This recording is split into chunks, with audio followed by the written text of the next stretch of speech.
person I expected to darken the manor's doorstep. Linda, how lovely to see you. It's been too long, and it was only when his lordship mentioned that he'd seen Feargal at the Phoenix Club that a little pang of guilt crept across me, and I thought I'd best get in touch again after all this time. I see. Why? Well, as I just said, my dear, pang of guilt, that I'd left it too long. I felt this would be a great opportunity to redress the balance. Why change the habits of a lifetime, Miriam? After Daddy died, you became somewhat aloof, and I didn't seem to mean much to you. You always displayed the hallmarks of a traditional stepmother somehow. Oh, no, that isn't true. Let's get down to business. Why are you really here? Linda, it really is as I just said. And well, after Anthony Langford, my father-in-law, of course. Yes, I do know that. Told me that Feargal had been talking to him and what it was all about. That tragic Boxing Day hunt when I lost my dearest husband, Ronnie. Well, I thought I'd better pop along and attempt to sort it all out. Sort it all out? You? I can't imagine how you could.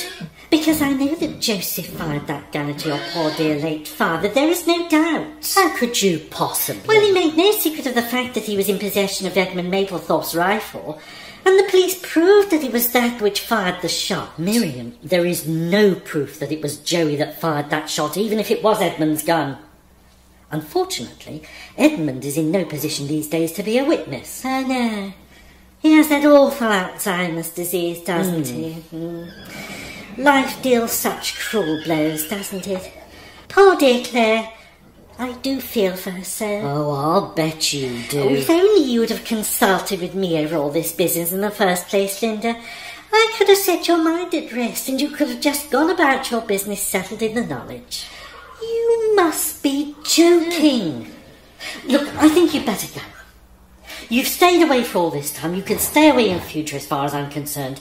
And don't think I'm going to let this business rest, because I have spoken to a number of people who also do not believe that Joey pulled that trigger. Oh, Linda, for goodness sake. Make no mistake, Miriam. Lady Ferringham, I intend to uncover the truth. Oh, very well. If that's the way it has to be. It is.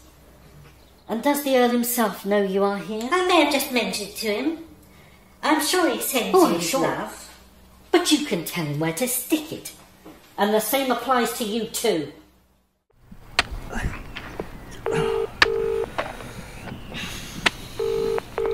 Dorian, hi. Hello, Simon.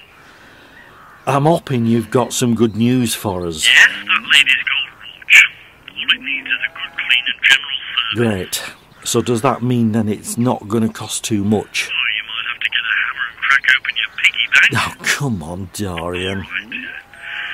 30 quid should cover it. And don't forget, you owe me a favour. Those days of Winterstoke do come back to haunt me, don't they? I mean what I say. Yeah, all right. To you, a tenner. Brilliant. So that makes us quits then, eh? When will it be ready? Give us another week. We're a bit snowed under at the present.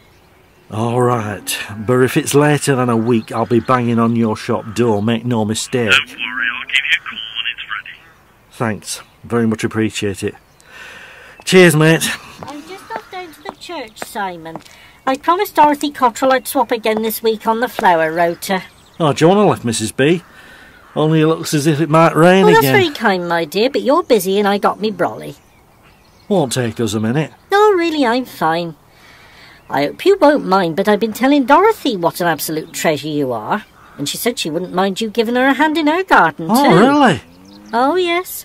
So you might have another offer of work in Acrebury before long. Great. Oh, thanks, Mrs. Barrett. I really do appreciate it. Yes, my dear. I know that you do.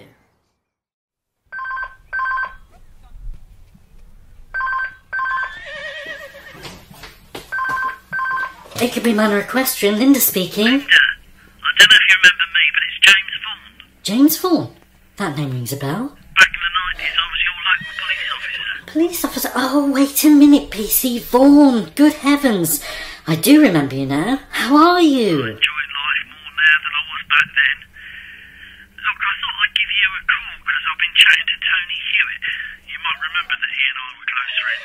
Oh, yes, it's all coming back to me now. He said he'd been to see you, and the reason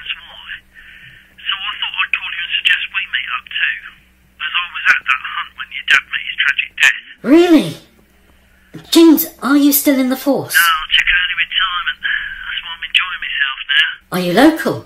Certainly am. I'm just about to take over Raven Lodge restaurant. The current owners are moving on, so I saw it as a good business investment. Why don't we meet there? Okay, I'd love to. You say a date and time.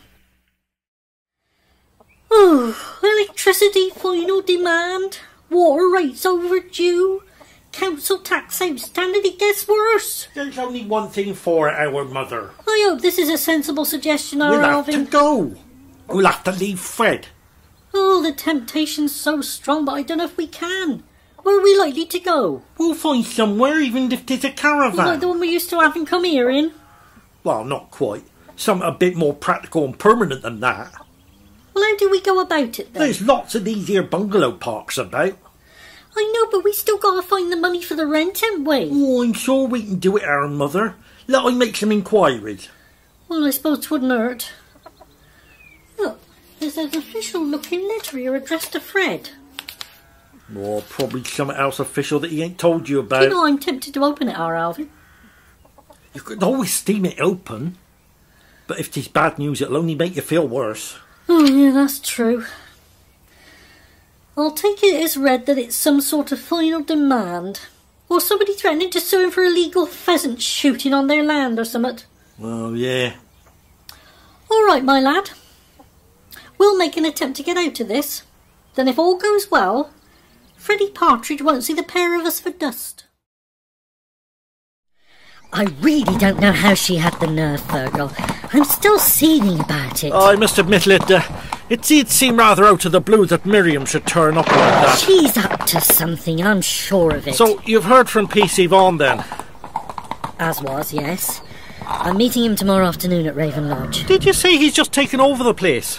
Apparently. For one thing, I didn't know that he was into the catering business, and for another, I didn't know the current owners were giving up. But then I suppose there's no reason why we should. No, true. Anyhow, I'm about to take Max out for a canter. His legs are a lot better now, so I'll give him a gentle one around the estate. Yes, okay, love. Steady, boy. Easy does it. Now, look, I wouldn't get too uptight about Miriam. It might be that her conscience has been pricking her over not coming to see her until now. Miriam? My ex-stepmother? Conscience? I think you're mistaking that woman for somebody else, Vale. I don't trust her any further than I can throw her. Believe you me, she's got something up her sleeve, and I am very suspicious.